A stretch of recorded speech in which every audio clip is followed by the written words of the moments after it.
Hey everybody, it's Rob from Flailthroughs. This is Gundam Battle Operation 2, and this is a Rick DS 2 round in space I had that went really well. So, yeah, Rick DS 2 is a high-cost raid with really good speed and offensive capabilities. No charging attack, but it really doesn't need it. It has enough melee power. It also has a prototype of the Double Zeta Gundam's beam rifle, which means that it stuns uncharged and heavy staggers, but overheats fully charged. So, if you're careful with it, you can do a lot of good work. I'm probably not being careful enough with it, but that's kind of my usual MO with this particular one. But I enjoy using it just because it is incredibly fast. It's, I think, even a little bit faster in space, so... Yeah, I saw the funnels coming at me, decided to run away, because I am a raid. There's good odds that some of the funnel users have type advantage on me. Missed whoever that was, overheated the gun in the process. Like a lot of the Zeta-era suits, it also has really good Vulcans, so and it has a birdlime launcher, so yeah, you've got some options if you overheat the bazooka. Also, yeah, it does really good melee damage. I might have built it more for defense this time than melee power, because you can fit all the melee parts on it if you really want to. But I'm not sure if I did. I'm mostly hitting generals here, so it's kind of hard to gauge. If I get like a 5,000-6,000 hit or higher on a support, if I can find one, I'll know where things are at. But yeah, it's a good mobile suit. It's fun to use, and like I said, very fast. And now I'm getting chased by something. I'm trying to get away, and it's not really working. I'm not sure why I'm not. I think I might have been having the forced injector problem, which is sometimes when you're trying to dodge roll, it will decide that instead you're trying to activate the forced injectors and just boost again. That can also happen if you get interrupted.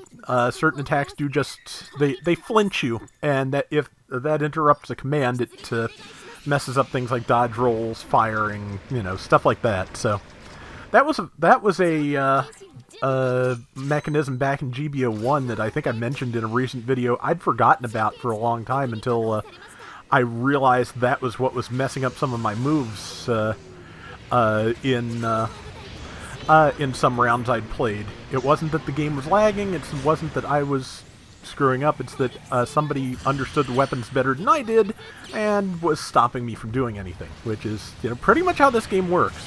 I think it's Nurse Gundam who basically said that the object of the game is to prevent other people from being able to play the game. So that's kind of why GBO2 can be a frustration engine on a bad day, because if you're the one not being allowed to play, it's frustrating.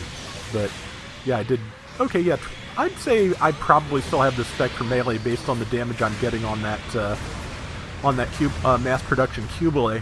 But I also did just get support fired, which irritating, but I wasn't paying enough attention to where it was, so it happens. Let's see. We're doing fairly well. We've got a 1,600 point lead, which at these costs is not the world. I'm not sure it's even a continent, honestly, but 4.5 minutes left, so it's a good start for sure. And we just expanded 2,200. It might be at least a subcontinent there, so that's something. Now, they're kind of charging us one at a time at the moment, which certainly is better for our purposes. But it kind of looks like the raid kind of used themselves as bait to try and get us to take the support fire, which, good plan if that was a plan. But if it was, I'm also not sure it was their plan, is the thing. It might have been a teammate. Okay, the raid is down. Cubile Mark II in this case. I think they might have a Neapolitan Cubile set here. They may have all three flavors. Let's see. There is... Ow. I'm not sure what hit me in the back, but I'm going to guess it was a support just because I took so little damage, and I think I do have the spec for beam defense, if nothing else. Because, yeah, that was almost nothing. I want to say it was a Gaymalk from the beam, but I could be wrong. If there is a Gaymalk, I'd be happy to take it on. But, oh, no, Double Zeta doesn't fire yellow beams, so, there we go. And a couple of good stabs. And it is on its back. I was slightly off there. I want to say I maybe steered over to the left a little to try and avoid hitting our Zeong, but I may have just screwed that up, because I forget what else I was playing this day, but I was probably still used to another melee pattern. But that landed, and I'm happy for it. Got the kill, overheated my rifle to do it. That's fair. Fair trade.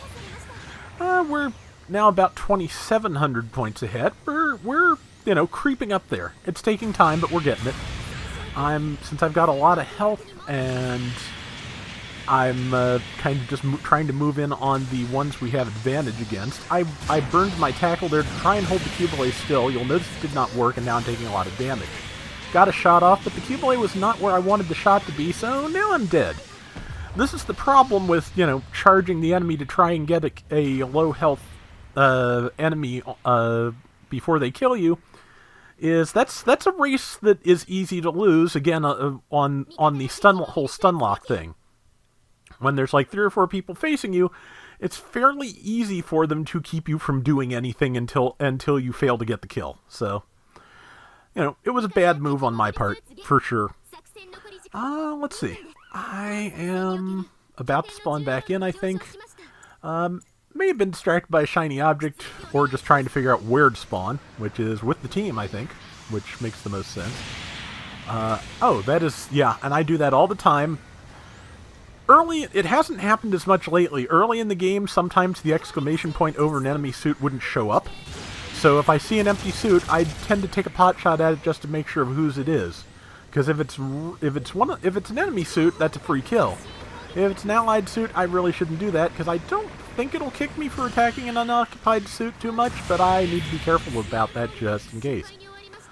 Let's see, and that is a mass production Cubile. I am pushing, I shouldn't be, but if I can get it separated from the other player, which I think I have done, not a lot of damage. It must have good beam defense.